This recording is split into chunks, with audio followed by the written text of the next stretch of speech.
Hello everyone, it's Alexandra with WTI, and this is my point of view on the Giver Quartet by Lowry. So this is a book set of the author Lowry.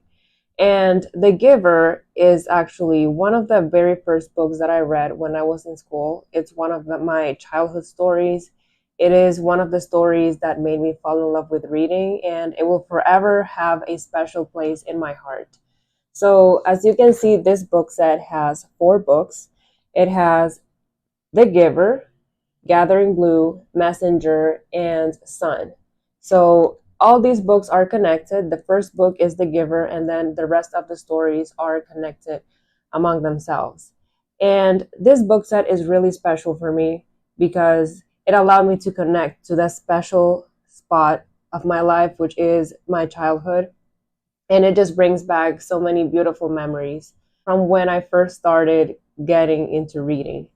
And as you can see, this book set is very beautiful. And I bought this years ago. And as you can see, the books are in very good condition. And all these books are hardcover. And that is my point of view.